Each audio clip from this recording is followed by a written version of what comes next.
Welcome to the study of time series. If we're going to understand time series, maybe a good place to start would be understanding what time series is. When it comes to the universe, change is the essential property of the universe. Well, the mathematical discipline which focuses on analyzing and understanding changes over time is time series analysis. At least, that's a reasonably good loose definition of the topic, but it's a very vague and general definition. Maybe it would be a good idea to have a few more specific ideas about what it is. There are really two senses of the phrase time series. In one sense, a time series is a process by which data change over time. In other words, it's the rules of the game by which change happens.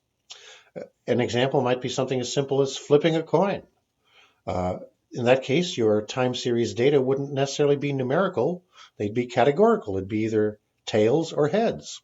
Although you could make it numerical if you want by writing down a 0 when it's tails and a 1 when it's heads. Could be something as simple as the value of our variable of interest increases by the same amount every day. In that case, if we made a plot of the value over time, it would follow a straight line. Maybe the value changes by the same amount every day, but in addition to that, there's some randomness added onto it. So it follows a straight line plus random noise. In this case, the time series process includes part of the process being essentially random.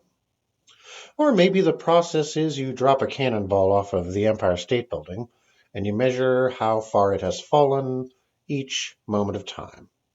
In that case, there wouldn't be very much randomness in it, probably a little bit, but it would be a case of free fall and would be a little more complicated than a straight line.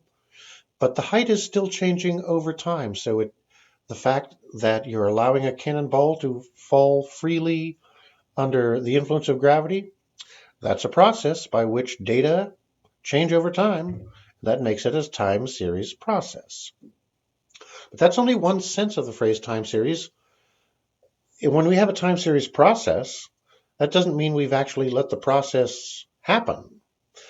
We haven't actually executed it necessarily. So we could have a time series in the sense of a process, even though we don't have any data, even though nothing has happened and there isn't any data to have. The other sense of the phrase time series is a set of data at a set of times. This is also known as a realization of a time series process. And by the way, when you talk about time series, whether you're talking about a time series process or about time series data, the phrase time series is often abbreviated TS. Since time series involves how a value changes over time, there are really two numbers associated with each observation or measurement if we're using numerical data, which we're going to do. There is, of course, the data itself. Do we put a 0 for tails or a 1 for heads? How far has the cannonball fallen since we let it go off the top of the Empire State Building? I almost always use the variable x to indicate my data, but you could use any variable you want. But there's another number that goes with each observation, and that is the time. I almost always use t as the variable that denotes time. Because of this, a time series in the sense of a realization, when we have some actual data, it's a set of data pairs. I could write them as t sub j and x sub j, for j going from 1 up to n, however many values we have. And they give the time t sub j and the data value x sub j of the jth observation. Incidentally, when the times are evenly spaced, that's a case referred to as evenly sampled time series, it's not uncommon to omit recording the times. Instead, we might record the index numbers of the data values from 1 up to however many we've got. We might not even do that. We might simply assume that they're understood. This is very common practice for many treatments of time series. So sometimes a time series itself is thought of as a set of single numbers, the data values, rather than number pairs. Now that is fine if the times are evenly spaced, if the time interval between each observation is the same. But it's a very common case, especially in the physical sciences, that the times are not evenly spaced.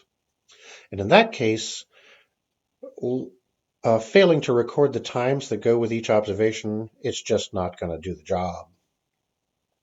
Incidentally, time doesn't necessarily have to mean time. In the coin flip example, for instance, we might record time as the flip number. So the first flip is time 1, the second flip is time 2. It goes on up to the number of flips we execute and takes only integer values, in which case we're measuring time not in seconds or days or weeks, but in flips. In this case, time doesn't mean the same as it does to a clock or a physicist. By the nature of the process, time is a discrete variable if we do a coin flip, and a considerable part of the theory of time series involves processes for discrete time series, so we could apply many of the methods of time series to analyzing a sequence of coin flips. You might think, well, does that mean I could take any variable and any other variable that it's related to and apply time series methods? Well, you probably can because the methods can be very general, but there's a sort of a unique aspect to time series analysis, and that is that the variable which is the time, it is sequential, and there is a distinct difference between the past and the future. The past has already happened, the future hasn't happened yet. So even though a lot of the techniques that are used for time series analysis can be applied to any two variables and figuring out their relationship, in true time series analysis, time should be something that has a definite arrow of time from past to future. By the way, time is a continuous variable in our universe, but we cannot analyze a continuum of data, at least not of observed data, because there's not enough storage capacity in all the computers on the world to store a continuum of observed data. In fact, any observed time series consists of a finite number of observations, and so it has a finite number of data pairs, time, and value. Even when the time variable is continuous, if the observations are taken at regular intervals, we can apply many of the methods used for discrete time series. And if the times of observation are irregularly spaced, that's a case referred to as uneven sampling or irregular sampling, a number of complications might arise in the analysis. That's, by the way, one of the topics that we'll take a good look at later on, not something usually covered in a time series course. What are the goals of time series analysis? Why do we bother to study this? Well, in the broadest sense, the real goal is to understand the time series process. If we have a process, but we haven't executed it yet, so we do not have a time series realization, we'd want to understand the process in terms of understanding how the data will behave if we do execute it. So we want to be able to take a time series process that we know and figure out its properties from analyzing the process. On the other hand, suppose we have an observed time series or realization, and we've observed it or measured it, but we don't know what the process is. In that case, one of the main goals would be to identify the process which generates it.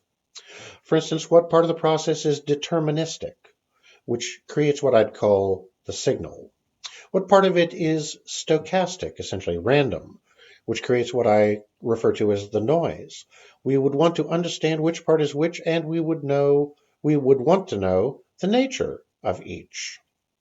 If we get observed time series, if we get time series data, we probably want to understand it well enough to end up creating a useful model of the time series process. We may not be able to say with certainty that the process is exactly such and such, but we would want to create a model of what it is at least approximately equal to. That kind of leads right into one of the other goals of time series, and that is to predict the future course of the time series variable.